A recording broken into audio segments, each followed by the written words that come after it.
A quiet valley with a walled city right in the center. Looks pretty peaceful, doesn't it? Not for long, someone's busy sharpening a bloody dagger. Meet Gorals. He's just taking a break on a crate next to a pile of human corpses. Screams start echoing from a nearby cave entrance, and the guys inside are losing their patience. Gorals looks over toward the noise. There are even more bodies scattered outside the mine.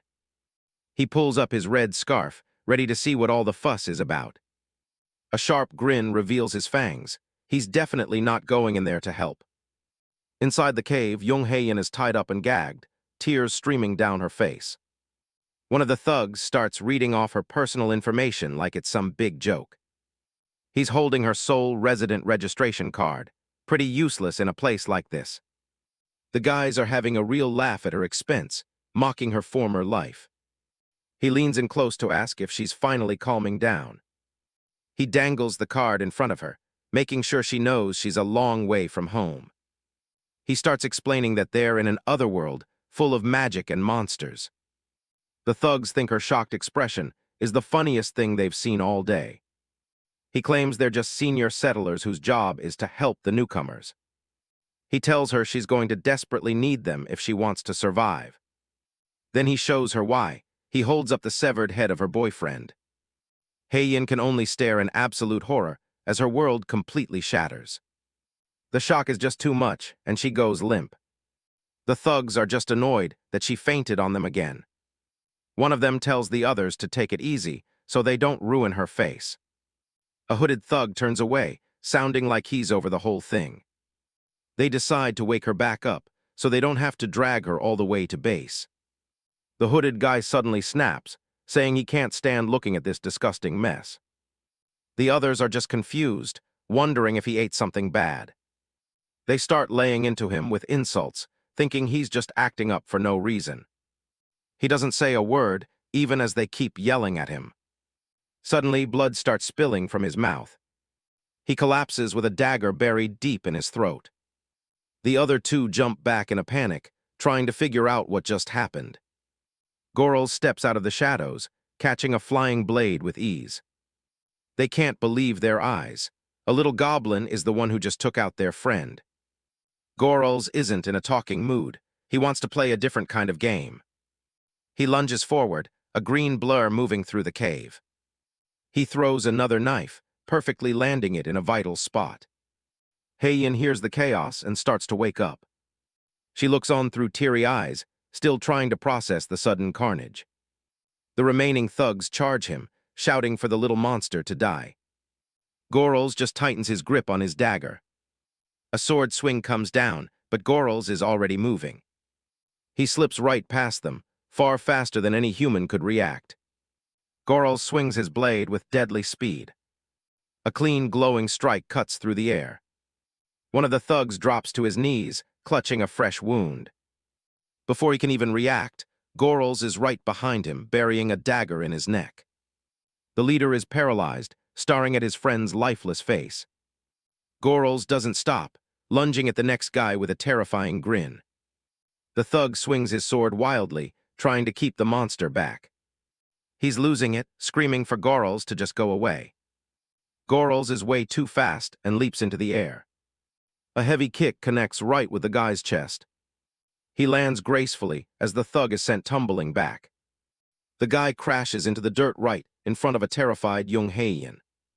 She watches everything through tears, trembling as the violence unfolds. The thug scrambles away, offering food and calling Gorals a good boy to save his skin.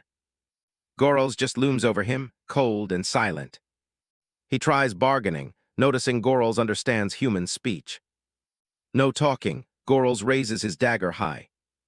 He brings it down again and again, showing no mercy. The thug is done for, blood pooling under him.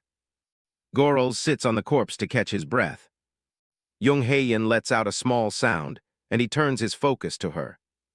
She's still tied up, shaking as she looks at the green-skinned killer. He walks over and holds his blade close to her neck. With one quick motion, he slices through her ropes and gag.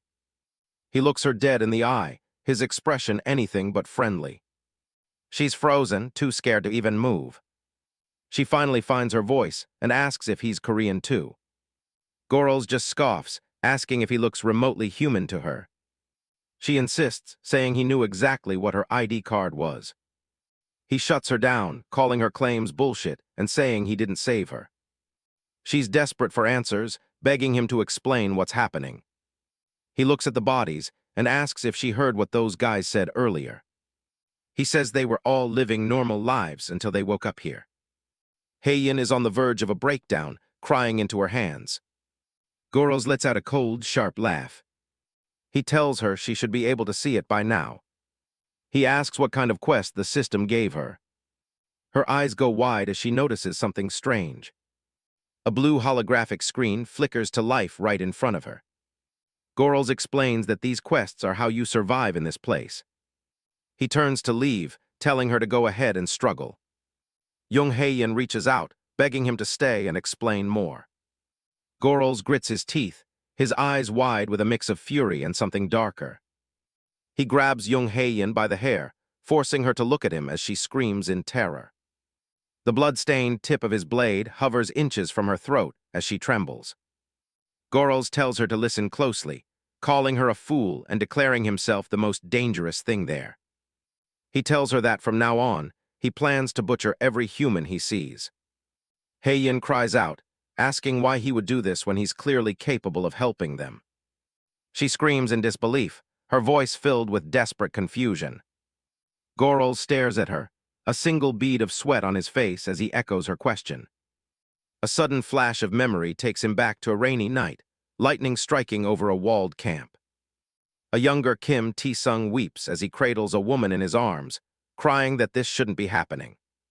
He holds the woman tightly, his face a mask of pure grief as the rain pours down. The sound of splashing footsteps approaches through the mud. Kim Tae-sung looks up through his tears at a woman in silver armor standing over them. The woman is Ha Yuri, a figure known as the Holy Sword. She looks down at them with an expression of cold, detached judgment. Kim Tae-sung reminds her that she promised to help them live well in this new world. He shouts at her, asking why she didn't help them when she could. Ha Yuri raises her blade, calling the situation a shame but labeling the woman's death a noble sacrifice. She declares that because he murdered an ally, he will meet his end as a traitor. Kim Tae-sung rages, crying that her soldiers killed the woman and his unborn child. He gasps for air as a blade is held to his throat, blood dripping from his chin. Ha Yuri tells him to be silent, her shadow looming over him and the woman's body. Kim Tae-sung lies in the mud, his eyes glazed as he hears the words noble sacrifice and traitor again. He grits his teeth, his face smeared with blood as he calls it all bullshit. His expression turns monstrous as he curses all humans. He vows to pay any price if he could only tear them all apart with his own hands. Back in the present, Gorals lets out a dark, raspy chuckle. He tells Heian he'll explain why he has to do this. He declares his hatred for humans with a twisted intensity. With a manic grin, he shouts that it's because he's no longer human himself. He stands tall, a dark silhouette as he reveals his new identity. He calls himself a greenskin, his eyes glowing with malice. Another flash of the past shows Ha Yuri standing over his old human self. Kim Tae-sung's human body seems to dissolve into bubbles and light. A small, pearlescent orb floats in a dark void. A newly formed goblin-like creature erupts from dark water, screaming at the top of its lungs. He stands in the shallow water, gasping for air and wondering how he's still alive. His first thought is of the woman from his past, Seulgi. He looks around in shock, trying to figure out where he has ended up. A glowing magic circle appears on the floor, marking his transition. He stares down at his green, clawed hands with an expression of pure disgust. The weight of the situation hits him as he wonders what the hell is happening to him. The newly transformed Kim Tae-sung looks at his clawed hands in shock, trembling as he asks why he looks like this. A mysterious masked figure looms in the darkness, chanting in a strange tongue and declaring that the human blood has died. Kim Tae-sung stares back with wide, fearful eyes, unable to process the ritual unfolding before him. The figure identifies himself as Morkzul, the shaman of warriors, his skull mask casting a terrifying shadow. Morkzul gestures toward the young creature, announcing that he will bestow a new name upon this member of the goblin tribe. Kim Tisung looks down at the glowing markings appearing on his chest as Morkzul begins to speak his new name. Morkzul's tusked mouth forms the sounds of the name that will define his new life. The goblin, now known as Gorls, stands in a beam of light, questioning if he is meant to be some kind of great vessel. In the present, a dead human lies in the dirt, his neck slashed with surgical precision, the clear handiwork of Gorls. Mev watches from the sidelines, impressed by Gorls' combat prowess and proudly claiming him as her man. Mev squats among the carnage of the human thugs, ordering the other lesser goblins to stay behind. With an excited shout, Mev rushes forward, eager to reunite with Gorls. Gorls glances back over his shoulder, his expression unreadable as he prepares to move on. He tells Jung Hae-yin to leave quickly before he changes his mind, and decides to finish her off too. Hae-yin begs him to let her stay, promising to do whatever he asks if only he won't abandon her. Gorls snaps back in frustration, asking why she would ever want to stay with a monster like him. Hae-yin points out that the humans, who were supposed to help her, were the ones who committed atrocities. She looks at the bodies of her tormentors, questioning who the real monster is in this twisted world. With tears streaming down her face, she cries out that Gorls is the only person she can trust. Gorls reaches out and gives Hae-yin a sharp flick to the forehead, calling her a naive airhead. He scolds her, saying her blind trust in others is exactly why she ended up in such a horrific situation. He leans in close, his voice harsh as he warns her that there is nothing and no one to trust in this place. Standing tall, he explains that there are survivor camps nearby where she might find other humans. Gorls tells her that even among those people, she will surely find someone more trustworthy than a goblin like him. Gorls hands the girl a bone-handled dagger. Jung Hae-yin looks at the weapon, completely confused by why a monster is helping her. He tells her that if she wants to survive among other humans, she better be ready to pay a price, whether it's with her body or someone else's life. He gives her a bit of brutal advice: keep it hidden, and even if she misses a vital spot, a few slashes will give her a chance to win. The conversation is over as far as he's concerned. He walks away, warning her that if they ever speak again, he'll be the one to kill her. Wait, Hae-yin cries out, desperate to at least know the name of her savior before he disappears. He stops for a second, his back still turned. He's done with being the human he once was. He looks back and drops his name, Gorls the Great Vessel, a battle goblin. Later, Gorls is busy looting a crate full of gear from the thugs he just took out. Mev pops up behind him, asking why the hell he let a human girl go when he claimed he'd kill them all. He looks back, not even surprised she followed him. Mev looks pretty annoyed, noticing he gave that girl a dagger before he ever gave one to her. He just brushes her off, saying killing pathetic weaklings doesn't even grant experience. It's a waste of time. Mev gets all clingy, deciding that since he only wants to kill the strong ones, he really is her man. Gorls is just over it, wondering when exactly he became a goblin's man. She asks about that holy sword woman he mentioned before. How strong could she really be for him to want her dead so badly? He admits it's not just because she's powerful, it's personal.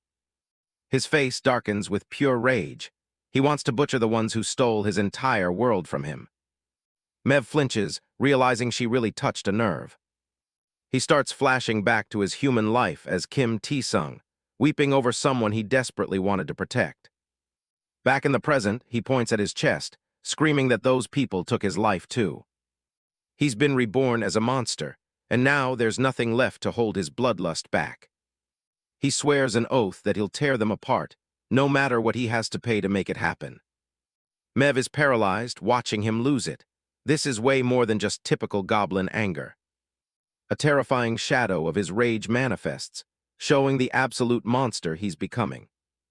Every ounce of suffering he went through, he's going to pay it all back in full. The memory of his human self's final tear is the last trace of the man he used to be. The sheer pressure of his aura sends Mev crashing to the ground, crying out in terror.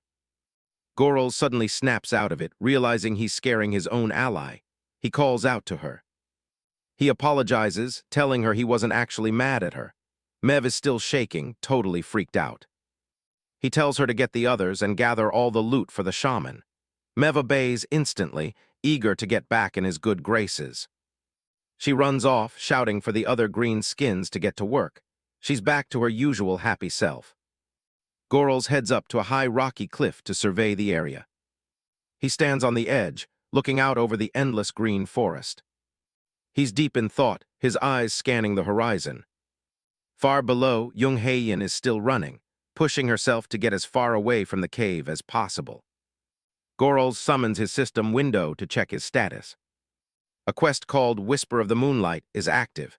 He needs to hunt 30 humans, and he's already at 29. The reward for the final kill is evolution into a Goblin Warrior. Just one more to go. He can already feel his movements are faster and stronger now that he's a battle goblin. Evolution will only make it easier. Mev returns to his side, calling out his name. She's finished packing up the useful items and is ready for whatever he has planned next. Gorals notes that a few humans managed to slip away during the ambush, so it's only a matter of time before they return with backup. He flashes a cold smirk, deciding they'll just turn this forest into a graveyard for anyone who shows up next. Mev follows close behind, looking completely smitten by his ruthlessness. A bright sun shines down on a clear day. Outside a dark mine entrance, the sound of snapping branches echoes through the air. Inside the tunnels, someone is carefully setting a heavy wooden crate on the ground. It's Mev, and she looks pretty happy to be helping out with the boss's plan. But Gorals isn't in a praising mood. He runs over, shouting at her to handle the gear more carefully. As she apologizes, the rest of the squad gathers around, calling out to their leader. A scarred goblin reports that they've finished setting up all the obstacles just like he ordered. The mine shaft has been turned into a long, dark gauntlet of hidden traps. Gorals tries to brush it off, telling them he isn't actually their boss. But the scarred guy isn't hearing it. After seeing him fight humans, he's already decided who's in charge. He turns to the rest of the goblins, asking if they're all in agreement. The response is a unanimous cheer, as the entire group officially accepts him as their leader. Mev isn't about to be left out, clinging to his arm and proudly claiming him as her man. The moment is cut short by a scout running in to warn them that more humans are on the way. Gorals immediately shifts into tactical mode, ordering the boys to go and hide far away. He looks back at Mev, asking if she's ready to help him spring the trap. She draws back her bow with a grin, more than ready to fight for her guy. Gorals smirks. It's time to get this party started. Outside the mine, a fresh group of human adventurers discovers a path covered in blood. Their leader, a man carrying a massive axe, is absolutely furious that a single goblin caused this much carnage. He grabs a petrified survivor by the shirt, accusing him of playing some kind of sick joke. The survivor shakes with fear, swearing the goblin went wild like a rabid animal and took everyone out. The leader just scoffs, clearly not believing a trash mob could be that dangerous. He shoves the man away, letting him tumble onto the grass. He orders his subordinates to go in and bring the goblin back alive so he can see it for himself. The group draws their weapons and prepares to march into the dark entrance. Without warning, an arrow flies out of the darkness and pierces one of the men right through the skull. The others watch in horror as their comrade drops dead in the dirt. The leader grinds his teeth. The ambush started before they even got inside. The survivor points toward the mine entrance, shouting that he sees the goblin. Mev is standing in the shadows, already lining up her next shot with lethal precision. She lets the arrow fly, and it sinks deep into another human's leg. The man falls over screaming, while the leader just curses at him for being useless. From the tunnel entrance, Mev watches them with a mocking smirk. She doesn't wait for a counterattack, quickly turning and sprinting back into the mine. The leader loses his cool, screaming at his men to stop starring and capture her alive. The group charges in blindly, their shouting echoing off the stone walls. Mev keeps a steady lead, glancing back to make sure they're still following. She easily leaps over the uneven ground, staying just out of reach. She's leading them exactly where the rest of the squad is waiting. The leader keeps barking orders, calling his own men trash for being so slow. They charge forward at full speed, completely missing the thin, glowing wire stretched across the path. Mev reports that the humans are right where they want them. Gorals gives her a nod of approval and tells the group to clear out through the other exit. Back in the mine, the humans are still charging forward, thinking they've got the upper hand. Their leader is fuming, swearing about how embarrassing it is to get played by a goblin. The soldiers rush through the dark tunnel, weapons at the ready. But their confidence vanishes the moment someone snaps a hidden tripwire. The leader stops dead in his tracks, realizing he just heard something snap. He looks at a pile of rubble ahead, thinking it's just a poorly made blockade. He scoffs, admitting the goblin has tricks, but claiming he's still not impressed. But as he gets closer, his eyes go wide with pure terror. He looks down and sees exactly what the blockade was hiding. It's a box of blasting powder, and it's already sparking. One of his men starts pointing and screaming for everyone to look. The leader bellows for his squad to run for their lives, but it's far too late. The panic is instant as the light from the spark fills the room. A massive explosion rips through the tunnel, turning it into a furnace. The blast is so violent it tears the men apart in an instant. From the outside, a huge pillar of fire and smoke shoots out of the mine's mouth.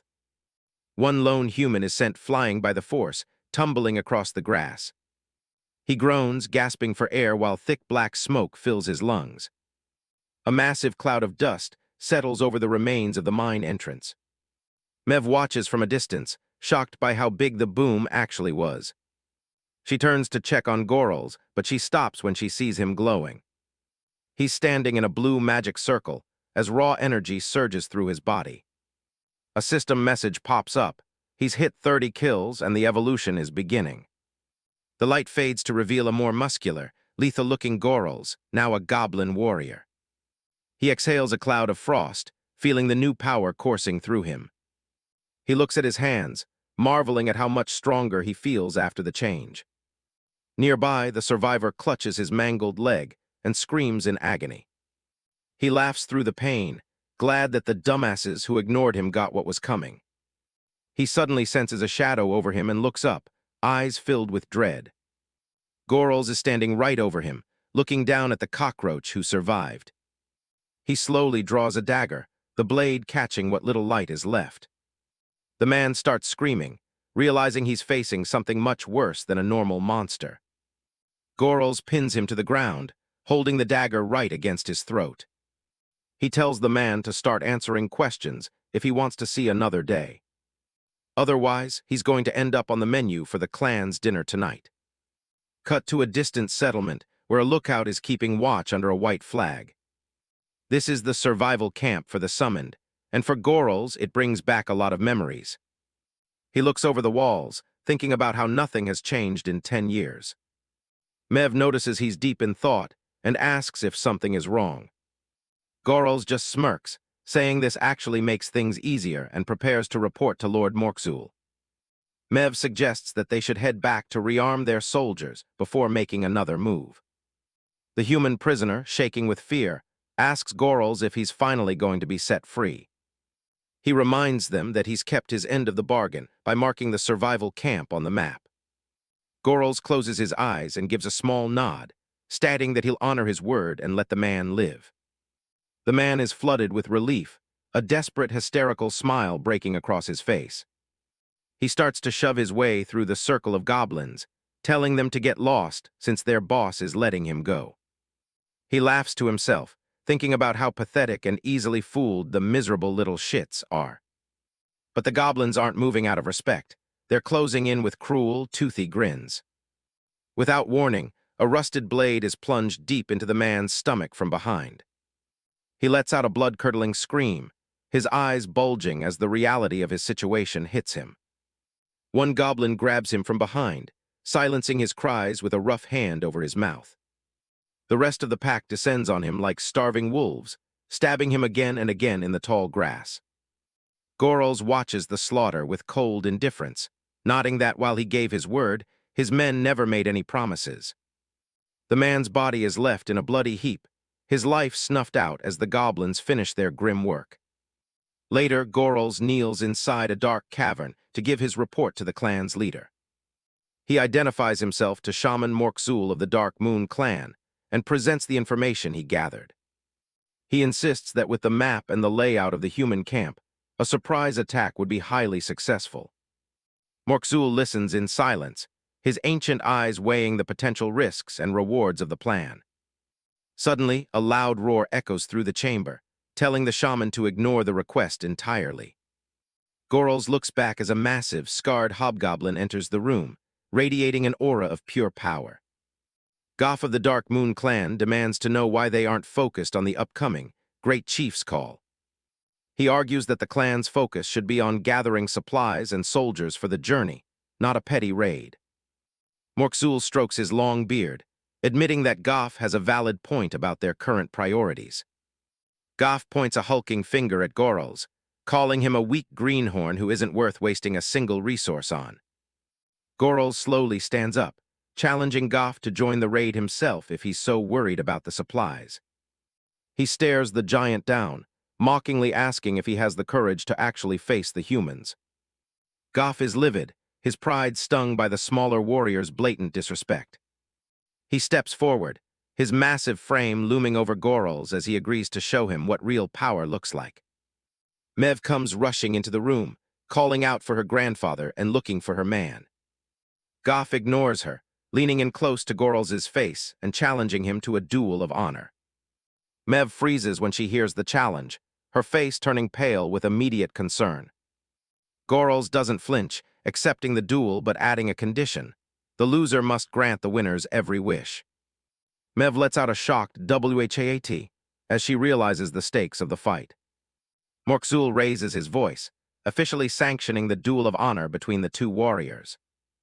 Mev begs her grandfather to reconsider, unable to understand why he would allow this to happen. The scene cuts to a massive outdoor arena where a crowd of goblins is already chanting in anticipation. Gorls and Goff stand in the center of the pit, the tension between them thick enough to cut with a knife. The crowd chants Goff's name, clearly favoring the veteran warrior over the newcomer.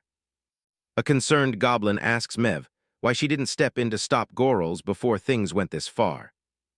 Mev can only watch in frustration, explaining that Gorls accepted so quickly that there was no time to intervene. High above the arena, Shaman Morkzul prepares to oversee the ritual combat. He declares the rules. The fight will be decided by bare hands alone without any weapons or magic. A nearby goblin warns Mev that Goff's temper is legendary, and he won't let Gorls leave the arena alive. High above the pit, Shaman Morkzul throws his hand down and bellows for the duel to begin. Goff roars at the top of his lungs, his muscles bulging as he challenges the kid to give it everything he's got. He taunts Gorls, mockingly saying that evolving into a warrior doesn't mean he's ready for a real fight. The giant hobgoblin lunges forward with a murderous glint in his eyes, promising to break every bone in Gorls' body. Gorls remains perfectly still, his eyes tracking every move of the massive warrior charging toward him. Just as Goff reaches him, Gorls delivers a lightning-fast, brutal strike directly to the giant's groin. Goff collapses to his knees, his face twisting in unimaginable agony as he gasps for air. Not letting up for a second, Gorls follows through with a heavy blow to the side of Goff's head. The impact sends the massive hobgoblin crashing face first into the dirt, leaving the entire arena in stunned silence. In the stands, Mev and her companion can only stare with their mouths wide open, unable to believe what they just saw. Goff groans in the dirt, his teeth bared as he struggles to regain his senses after the sudden onslaught. The crowd begins to murmur in disbelief as they watch their champion struggle to even push himself off the ground. Gorls looks down at the fallen giant with a cold gaze, asking Goff if he's finally ready to surrender. When Goff refuses to give in, Gorls moves behind him and locks his arm around the giant's thick neck in a powerful chokehold. Goff claws at Gorls' arm, his face turning a sickly shade as his air supply is rapidly cut off. His eyes roll back into his head, and foam begins to leak from the corners of his mouth as his strength fades. Finally, Goff's body goes limp, and he slumps forward, completely unconscious in the middle of the pit. Gorals releases the hold and stands up, sighing as he notes that while Goff has size, his fighting technique is amateur at best. The announcer's voice booms across the arena, officially declaring Gorals the winner of the Duel of Honor. Shaman Morkzul stands and proclaims that, as the victor, Gorals will have his request to raid the human camp granted. Gorals bows deeply toward the shaman, showing his respect and thanking Lord Morkzul for the opportunity. He turns his head as he hears his name being called from across the sandy arena. Suddenly, Mev comes charging into the pit, shouting his name and leaping into a joyful embrace. The squad is losing their minds after the fight. Mev is practically glowing, bragging to everyone about how her man just took down a powerhouse like Goff. One of the goblins is so hyped, he pledges on the spot to be Gorals' loyal right hand from here on out. Mev's taking things a step further, announcing to the whole camp that they're mating before the sun goes down. Gorals can only stand there, completely caught off guard. The celebration gets cut short when Morkzul's voice booms across the arena, calling out for the new victor. Gorals immediately shifts gears, showing respect to the old shaman. The rowdy atmosphere dies down as the two lock eyes. Morkzul doesn't say a word, just slams his heavy staff against the ground with a dull thud. Bright blue sparks begin to dance around the base of the wood as ancient magic stirs. A massive swirling rift tears open right in front of them, flooding the dirt arena with a cold, ethereal light. Mev and the rest of the crew stare in total silence. None of them have ever seen anything like portal magic before. The shaman tells him to follow. There's someone important he needs to meet on the other side. Leaving the squad behind, Gorals walks straight into the glowing blue void alongside Morkzul. On the other side, a massive, ornate hall stretches out, looking more like a palace than anything a goblin would own. The portal flares one last time as it deposits them into the grand room. Gorals takes a cautious step forward, his feet echoing against the polished tile floor. They fully emerge from the rift, finding themselves in a space that feels far removed from the primitive goblin camp. In the center of the hall, a pool of golden light begins to pulse and expand toward the ceiling. A figure descends from the glow, feet touching down silently on the floor. Gorals' jaw drops. He wasn't expecting to see another human-like face out here, especially not in a place like this. A tanned, blonde woman greets the shaman casually, clearly having waited a long time for this meeting to happen. He steps into the grand hall. Morkzul leads him through the massive double doors. Gorals takes a look around, wondering what this place is. The elder gestures for him to come closer. He walks up to join him on the carpet. Morkzul places a finger on his forehead and tells him to bow. A faint glow pulses at the point of contact. Just like that, Morkzul grants Gorals the authority to form his own clan. He says the warrior has already shown he has the talent for it. But he's not doing it alone. Someone is coming to help him. A ring of golden light sparks to life in the middle of the room. Someone starts descending from the center of the portal. The dark elf storyteller steps out, greeting the elder with a cocky grin. Gorals is a little confused by the golden goblin name she goes by. She makes herself right at home, walking toward the head of the table. She eyes Gorals, asking if he's the one who needs weapons. She leans in, making it clear that everything has its price. First, she wants to hear his story and tells him to grab a seat. He pulls a chair back. He sits down right across from her. Gorals asks where she wants the story to begin. He tells her everything, his old life as a human and how he was reborn. The storyteller is trembling as she listens. She slams her fist on the table, yelling brilliant. She's ecstatic, calling it the most entertaining thing she's ever heard. Gorals just watches her, clearly weirded out by the reaction. Books start swirling around the room as her excitement peaks. She says his tale will be the most valuable piece in her entire collection. She stands up, magic swirling all around her. She shouts about how much she loves it. It's been ages since anyone got her this fired up. Gorals stares at her with pure judgment, thinking she's a complete freak. He tries to get things back on track and asks for those weapons again. She remembers he can't exactly fight a war with his bare hands. She lunges across the table, lunging straight at him. The elf gets right in his face, saying she has a special gift for him. Then she hops down and tells him to follow her. She leads him toward a portal, saying she'll show him.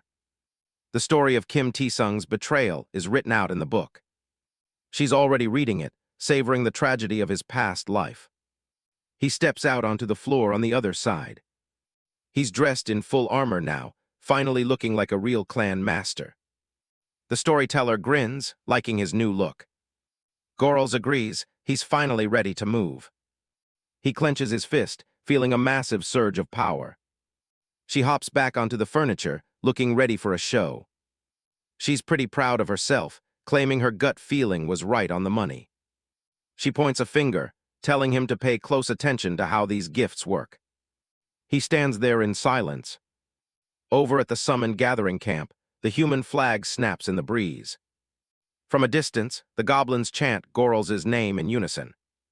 He stands tall on the edge of a cliff, looking down at his army. With a sharp ring, he draws his sword. He roars at his brothers that it's finally hunting time. The entire horde charges across the open field toward the human camp. The human flag is still waving, but the sound of war is getting closer. A human scout sprints back into the camp at full speed. He screams for the squad leader, reporting that they're under attack. He's out of breath, stuttering that they're being swarmed by goblins. The leader is stunned, unable to believe what he's hearing. Then the two forces collide, and the camp turns into a total slaughterhouse. Back in the hall, the storyteller starts explaining the first gift. She tells him that every kill his clan members get will sync up with his own progress. System windows start popping up in the air as the body count rises. Then she holds up 2 fingers for the next part. She snaps her fingers with a sharp crack. Several green scrolls materialize out of thin air in front of him. He realizes what she's done. She's given him a quest system. She tells him he can bring up a quest window whenever he needs to. A floating screen shows a human hunt quest with a progress bar. Gorls smirks, thinking it's surreal to be living out a web novel trope. Outside, the goblins are absolutely brutalizing the human defenses. One goblin leaps at a soldier with a club, his face twisted in a manic grin. The blow connects, and the soldier goes down hard. The humans try to swing back, desperate to keep the monsters away. A sword catches a goblin right in the neck, taking his head off. One of the humans barks at his men, furious that they're getting scared. He calls the goblins trash mobs and tells his squad to teach them a lesson. He tried to swing his sword, but suddenly, a streak of light shot from Gorls straight towards his head. A dagger stabbed straight into his face. Gorls towers over him, asking who exactly he thinks is a trash mob. The human leader hits the dirt as the camp goes quiet. A soldier stares at the body, his jaw dropping as the reality sinks in. Panic takes over, and the humans start running for their lives. Screams of retreat fill the air as the remaining humans scramble back toward their base camp. They leave behind their tents and supplies, running blindly to escape the onslaught. Gorls watches them go with a look of pure disdain, muttering dumbasses under his breath. His goblin followers gather around him, ecstatic over their victory and mocking the human cowards who fled. He remains focused, his mind already moving to the next phase of his plan. Back in the storyteller's hall, she asks him if he's finally settled on a name for his new clan. Gorls considers it carefully, wanting something that carries weight. He remembers the brutal precision of his strikes in the heat of battle. Blood drips from his blade as he reflects on his journey so far. He stands before his horde and praises his green-skinned brothers for their brilliant performance. He tells them they are no longer just monsters hiding in shadows, but reborn warriors. Mev watches him with a spark of pride, seeing the true leader he's become. The other goblins listen in awe, feeling a newfound sense of purpose and pride. Gorls roars that from now on, they will seize even more victories. He raises his sword high and officially christens their group to the world. The Blood Dagger Clan, he declares, his voice echoing through the entire camp. A triumphant cheer erupts from the settlement shaking the very trees around them. The dark elf storyteller smirks, finding the name Blood Dagger quite fitting. She asks why he chose dagger specifically, wondering if there's a special reason. He looks back at her, his expression unreadable for a moment. He explains that a dagger was the first weapon he used to take a life as a goblin. She finds that detail particularly charming and likes him even more for it. Gorals asks the real question, why is she helping him so much? She tells him she simply wants his story, especially one as powerful as his. She claims that stories of struggle and rage are always the most popular. She leans in, eyes gleaming with a strange, predatory curiosity. She mentions catching a glimpse of the raw rage he carries deep inside. And she saw the despair that fuels it every single day. Now she's obsessed with seeing how his tale ultimately concludes. Gorals offers his thanks, nodding that her aid has made his path much smoother. She scoffs, telling him she'll make 3 years' worth of profit once his story is done. Gorals realizes she's essentially planning to sell his entire life for profit. She toasts to his future success as Clan Master Gorals. Far away, the towering walls of the 13th Guard Unit stand tall against the horizon. Inside, a notice from Captain Gallen hands warns of the surge in goblin raids. A man slams his hand on the table, frustrated and angry. Lee Sang-jun is incredulous that they're supposed to be shaking over mere goblins. An aide mentions rumors that these goblins move like ghosts, striking and vanishing. Sang-jun crumples the notice in a fit of arrogant rage.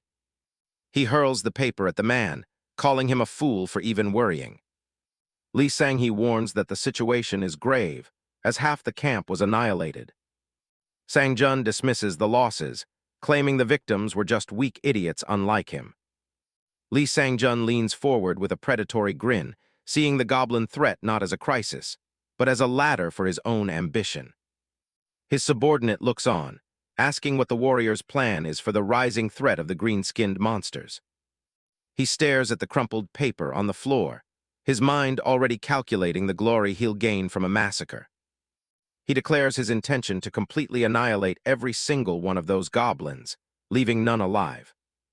Deep within the unit's dungeon, a plate of rotting, fly-infested food sits untouched on the cold stone floor. Young Hae-yin sits huddled in the corner of her dark cell, her spirit nearly broken by the cruelty of her captors. Lee Sang-hee, a stocky man in a tan tunic, appears at the bars and mocks her for continuing her hunger strike. She looks at him with pure loathing, calling the men of the guard unit disgusting and beneath contempt. He feigns shock at her foul language, sneering at her as he wonders where she learned to speak so crudely. He cruelly suggests that she must have inherited such a vile tongue from her own mother. When she continues to defy him, he snaps, lunging at the bars and screaming insults at the top of his lungs. He reminds her that in this lawless place, someone like her is absolutely nothing but a disposable asset. He mocks her for the time she pulled a knife on them, even though they claimed they just wanted some fun.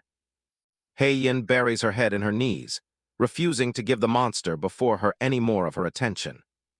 He grips the bars with a sadistic intensity, his face twisted into a mask of pure, unadulterated malice.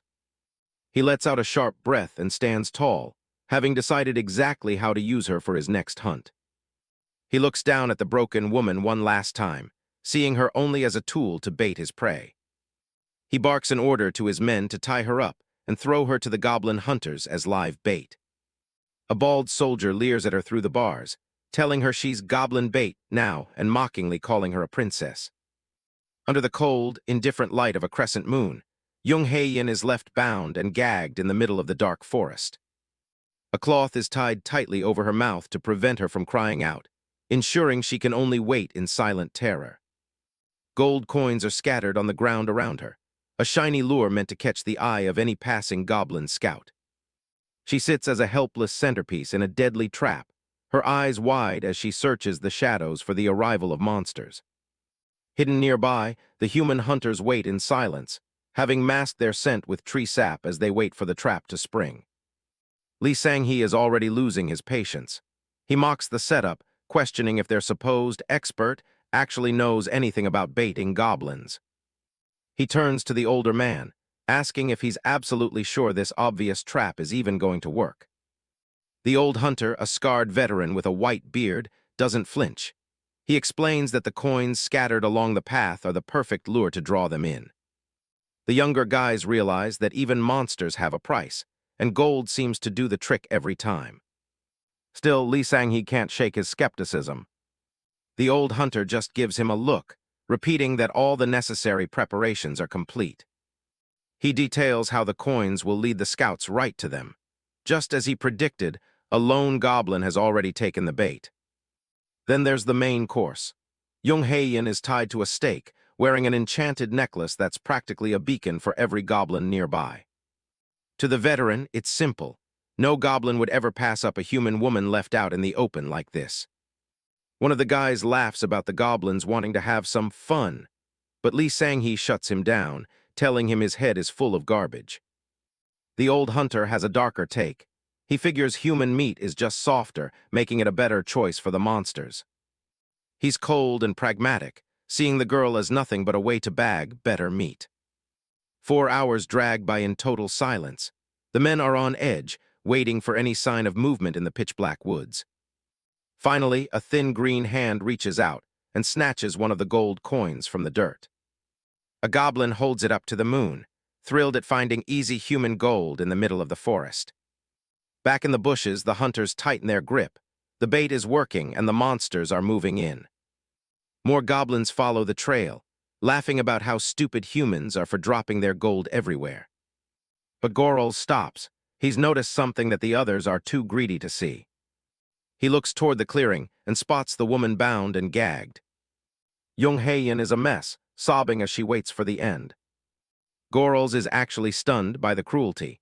He's impressed that humans would go this far just to set a trap. He walks out into the clearing, followed by his cackling squad as they surround the girl. Hae-in looks up, her eyes wide with terror as the goblin leader stands over her. Gorol just stares at her, asking a cynical question. Does she actually like being tied up or what? She just sits there in shock, unable to respond as the monsters look her over. Gorol looks down at the hostage, letting out a heavy sigh. Bound to the stake and gagged, Jung Hae-in hears Gorol snap at her, asking if she seems to be enjoying this hellish situation. Hidden in the brush, a group of human hunters readies their crossbows. One of them makes a final adjustment to his weapon. The lead hunter, a man with a white beard and a scarred eye, tells his men to aim for the legs. He needs Jung Hae-in alive. Jung Hae-in starts muffled screaming as the goblin leader approaches. Gorol tries to settle her down, reminding her who he is. He reaches out and pulls the gag from her mouth so she can speak. Tears stream down her face as she screams for him to run, warning him that the entire place is a trap. Gorol remains completely unfazed and simply tells her he already knows. He crosses his arms and begins rattling off the exact positions of the hidden hunters surrounding them. Suddenly, the brush behind the hunters rustles. Mev and the other goblins spring their own ambush. Mev grins, drawing back her bow as the other goblins roar behind her.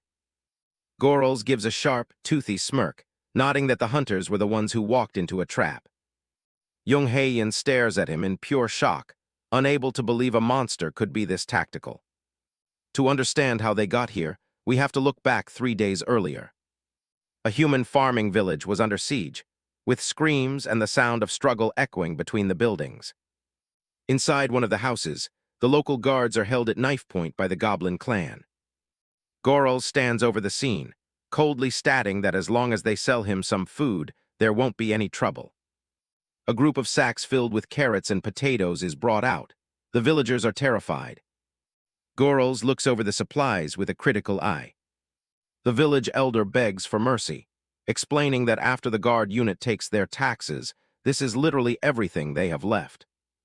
The old man continues to plead, desperate to keep at least enough for his family to survive.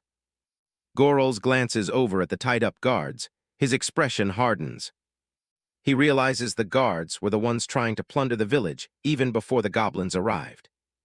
He looks down at the pathetic pile of food, asking the guards how they can still call themselves human. He sighs, realizing this won't even feed his clan for more than a few days.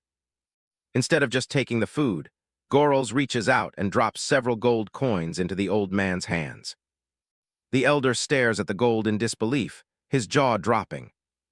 Gorals tells him they'll only take half the food, and with that gold, they should be able to buy more at the market.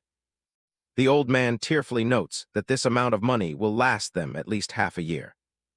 He bows down, thanking the goblin sir. Gorals turns away, telling the man not to address him with such a formal title.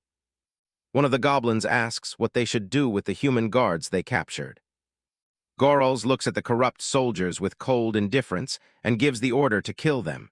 He doesn't think scum like that deserve to live. The goblins quickly move in, slitting the guards' throats while they scream for mercy. The villagers cower together, watching the brutal execution in terror. With a sack of grain slung over his shoulder, Gorals steps out into the sunlight. He pauses, noticing a piece of paper stuck to a nearby wall. He reaches out and tears the recruitment poster down. The paper is a notice from the 13th Guard Unit, calling for skilled hunters to help exterminate goblins in exchange for a reward. Gorals scowls at the paper, calling the humans bastards for targeting his kind. Mev runs up to him with a wave, asking if he's finished packing up all the food they collected. Gorals shows her the poster, mentioning that the local guards seem eager to hunt them down. He tells Mev to gather the fastest members of the clan, deciding he wants to play around with these hunters for a while. Mev pumps her fists excitedly, promising that she'll never let her man down. A goblin sinks its sharp fangs into a raw carrot, snapping it in half. Nearby, other goblins are doing the same, devouring the stolen vegetables greedily. Mev watches the camp from the side, her expression unreadable. By the fire, Gorals and the human girl, Choi Young-haeyin, sit in a heavy silence as Mev looks on. Young-haeyin devours a piece of bread like she hasn't seen food in an eternity. She stops eating and hunches over, tears beginning to stream down her dirty face. Gorals warns her to slow down before she ends up choking. He stares into the flames, calling her the most unlucky person he's ever come across. Young-haeyin asks with a shaky voice if she can't just stay with him, promising to do whatever he wants. She breaks down into loud sobs, crying that she simply can't keep living this way. Gorals doesn't even look at her, stating coldly that he's already given her his answer. She screams that he shouldn't have bothered saving her if he was just going to leave her to die later. The goblin leader watches her, trying to convince himself his help didn't stem from any actual pity. He squeezes his eyes shut, deciding he needs to sever this connection immediately. He tells her that saving her was a mistake, and that from now on, she's on her own. He starts to walk away, his mind made up. Young-haeyin lunges forward, grabbing at him and shouting for him to just kill her right now. Gorals is caught off guard by her sudden desperation. She cries out that she'd rather die here than let that man Lee Sang-jun capture and humiliate her all over again. The name makes Gorals stop in his tracks. He turns back with a sharp, focused gaze, asking if she means the warrior from the 13th Guard Unit. Young-haeyin looks up in surprise, asking if he actually knows the man. Gorals clenches his jaw, saying he knows him far better than she thinks. He looks at her with a new sense of purpose. He asks exactly how long she was held by the 13th Guard Unit. She looks away, saying it was only for a few days. Gorals orders her to tell him every single thing she saw and heard while she was there. Elsewhere, a hand slowly pulls the petals off a white daisy. Mev sits alone on a tree stump, distractedly plucking at the flower. She hears Gorals call her name and snaps out of it. She turns around with a bright, enthusiastic smile. Gorals tells her to bring him the fastest and strongest goblins in the clan. Mev asks what's going on. With a dark, predatory grin, he says he's forming an elite squad to crush the guard unit. Meanwhile, at the human fortress, the sky is clear and the walls are heavily guarded. Inside a private office, a nameplate for Lee Sang-jun sits on the desk. Captain Sang-jun leans back in his chair with a flushed face, letting out a satisfied groan. He clenches his teeth, clearly in the middle of a very private moment. He lets out a long breath, complimenting the skill of the person he's with. Suddenly, the heavy double doors are kicked open with a bang. The adjutant bursts in shouting about a problem, while Sang-jun jumps up, cursing him for the lack of knocking. Ignoring the captain's fury, the adjutant tells him he needs to look outside immediately.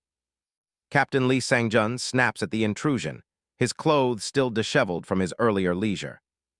Outside in the courtyard, a severed human head sits on the ground, flies already crawling over its glassy eyes.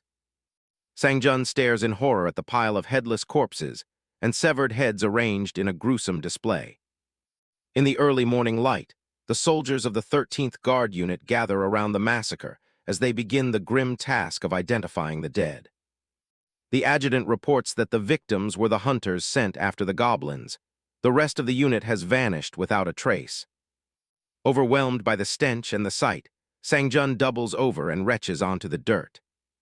Wiping his mouth, the captain commands his lieutenant to double the guard and send an urgent request for a specialized subjugation squad. He realizes with a chill that he is dealing with monsters far more dangerous than typical goblins. In a monochrome memory from Gorels's past, a young man looks up at the dangling feet of a person executed by hanging. A poster on the gallows declares that Lee Sang-jun was sentenced to death for his heinous crimes by the holy sword Ha-Yuri. Standing before the swaying corpse, the black-haired young man spits out his disgust, glad to see the man finally dead. In the present, Gorels the goblin wonders how the man he saw executed years ago could possibly be alive in this world. Back at the fortress of the 13th Guard Detachment, Sang-jun's screams of disbelief echo through the stone walls. On his desk, his nameplate stands as a silent reminder of the authority he feels is being challenged. Sang-jun clutches his head in his hands, his mind racing to make sense of the unprecedented defiance from mere monsters. He remembers goblins as nothing more than weak fodder to be slaughtered for easy experience points. The idea that such creatures would dare to provoke him in such a brutal, organized manner is unthinkable. Staring at the severed heads again, he screams in frustration, demanding to know how this is even happening. Sang-jun slams his fists on the table, barking at his adjutant to confirm that HQ was notified about the need for reinforcements. A messenger pigeon takes flight from the fortress towers, carrying the desperate plea for help into the morning sky. Miles away, the sun shines over a tranquil mountain range, far removed from the tension at the guard unit. Deep in the woods, a lonely wooden outpost stands quiet among the tall trees. Inside the hut, Gorels inspects a set of ropes and pitons, satisfied that he now has the gear needed to scale any wall. He hears a muffled noise from the corner of the room and turns his head sharply. On the wall, a mounted goblin trophy serves as a grim decoration for the room's owner. Gorels narrows his eyes, his expression becoming cold and businesslike. He looks down at the old hunter, who is bound to a chair and gagged, trembling under the goblin's gaze. Gorels holds up a shimmering gold coin, explaining that this is compensation for the trouble the hunter caused him earlier. He drops a handful of gold onto the table, stating that this is the payment for the climbing equipment he's taking. The goblin leader leans in close, telling the terrified man that their debts are now settled and they have nothing left to discuss. The hunter nods frantically, his eyes wide with fear as he listens to the monster's warning. Without another word, Gorels steps out of the hut and closes the door, leaving the man behind. Mev greets him enthusiastically outside, announcing that she has gathered the strongest warriors as he requested. A group of fierce goblins cheer and pump their fists, swearing their absolute loyalty to the Blood Dagger clan. Gorels reaches out and pats Mev on the head, offering a rare moment of praise that makes her beam with joy. He lays out his plan, ordering Mev to lead a frontal assault on the fortress at sunset to serve as a massive distraction. Mev salutes with a wide grin, promising that she will never let her leader down. Gorels tosses some human-made gear to his two most elite warriors, ordering them to equip themselves for a special mission. He looks at them with grim resolve, naming them the very first members of the Blood Dagger strike team. As darkness falls, the peace at the fortress is shattered by a barrage of flaming projectiles raining down from the trees.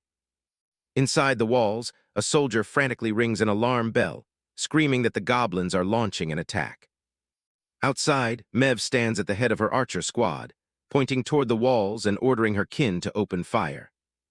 A frantic guard scrambles up the wooden steps of the watchtower as the alarm bells continue to toll. Heavy wooden doors are slammed shut and barred across the fortress, the sound echoing through the stone halls. Inside the command center, the adjutant rushes in to inform the captain that the Goblin raid has officially begun. Lee Sang-jun roars out his orders, demanding that the gates be locked down and every available soldier be sent to the ramparts. The adjutant acknowledges the command with a sharp salute before rushing back out to relay the message. Left alone, Sang-jun sinks into his chair, his hands trembling as the weight of the situation settles on him. He mutters to himself in disbelief, having never heard of goblins possessing the organization or bravery to attack a fortified human position. Gritting his teeth, he slams his fists on the table, resolved to hold the line until the requested subjugation squad arrives. He tries to convince himself that the thick stone walls of the fortress will be enough to keep the green-skinned bastards at bay. Far from the front gates, a black metal grappling hook suddenly catches onto the top of the rear ramparts with a soft clink. A lone guard, stationed far from the main battle, turns toward the sound with a look of mild confusion. He leans over the battlements, peering into the darkness to investigate the mysterious rope. Before he can process what he sees, a sharp blade stabs upward through the stone gap, piercing through his jaw and into his mouth.